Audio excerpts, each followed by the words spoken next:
Halo happy people, perkenalkan nama saya Zulfa Azizi dari Prodi Aquaculture Universitas Muhammadiyah Gresik. Di sini saya akan menjelaskan sedikit mengenai metode ilmiah. Apa itu metode ilmiah? Apa itu ilmu dan apa itu hipotesis? Oke, langsung saja. Metode penelitian.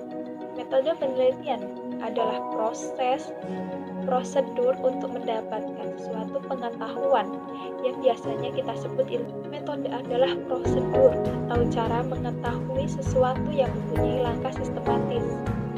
Proses kegiatan ilmiah dimulai ketika manusia sedang mengalami sesuatu. Kesimpulan, karena adanya masalah, maka proses berpikir dimulai. Semakin berkembangnya zaman dan kebudayaan, cara untuk mendapatkan pengetahuan atau ilmu sebagai jawaban terhadap suatu masalah yang telah dihadapi manusia atau seseorang itu berbeda. Di sini saya akan menjelaskan 3 tahap pembagian perkembangan zaman. Yang 1, mistis. 2, ontologis. Yang ketiga, fungsional. Yang pertama, mistis. Mistis adalah sikap yang dimiliki seseorang atau manusia yang merasakan dirinya itu dikepung oleh kekuatan gaib. Yang kedua, ontologis. Sikap yang dimiliki manusia yang tidak merasa dirinya dikepung kekuatan gaib dan bersikap mengambil jarak. Yang kedua, ontologis.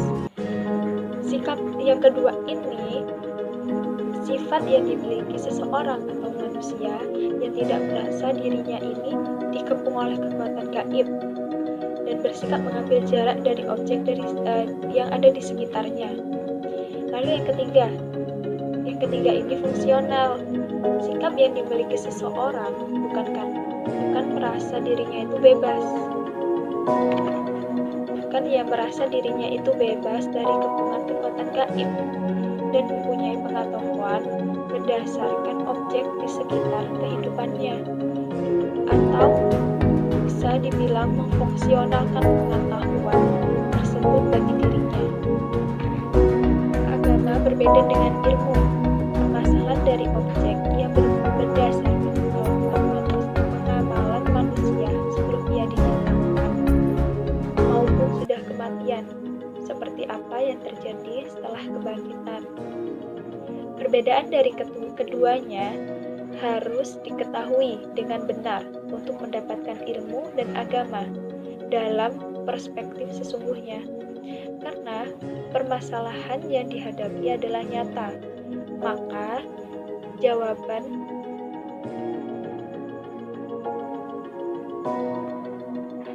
agama berbeda dengan ilmu. Permasalahan dari objek yang berdasarkan pengamalan manusia sebelum ia diciptakan maupun sudah kematian, seperti apa yang terjadi setelah kebangkitan. Perbedaan dari keduanya harus diketahui dengan benar untuk mendapatkan ilmu dan agama dalam perspektif sesungguhnya. Karena permasalahan yang dihadapi adalah nyata, maka ilmu sebagai jawabannya adalah nyata pula. Ilmu dimulai dengan fakta dan diakhiri fakta. Seperti kata Einstein, teori adalah jembatan di antara keduanya, ilmu dan agama. Yang dimaksud teori adalah penjelasan mengenai apa yang terjadi pada dunia fiksi. Pendekatan rasional digabung dengan pendekatan empiris. Dalam langkah-langkahnya disebut metode ilmiah. Semua teori ilmuwan harus mempunyai 2 syarat utama, yaitu yang satu konsisten dengan teori sebelumnya, yang mungkin tidak terjadi kontradiksi dalam teori ilmu. 2, cocok dengan fakta empiris teori yang bagaimanapun konsistensinya sekiranya tidak terdukung oleh pengujian empiris tidak dapat diterima kebenarannya secara ilmiah. Hipotesis. Hipotesis merupakan sesuatu dugaan atau jawaban sementara permasalahan yang telah dihadapi seseorang. Hipotesis merupakan penjelasan yang sifatnya sementara. Penyusunan hipotesis dilakukan secara deduktif dengan mengambil premis pengetahuan ilmiah yang sebelumnya sudah diketahui.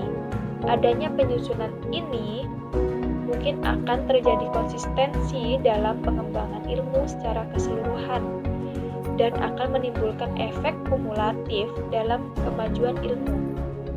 Dapat disimpulkan, ilmu adalah sekumpulan pengetahuan yang tersusun secara konsisten dan kebenarannya telah teruji secara empiris. Proses pembuktian dalam ilmu tidak dapat bersifat absolut. Teori ilmiah penjelasannya yang bersifat penyesuaian dengan tahap perkembangan ilmu yang masih terus berjalan. Oke, sekian dulu penjelasan metode ilmiah dari saya. Kurang lebihnya mohon maaf. Wassalamualaikum warahmatullahi wabarakatuh. Terima kasih.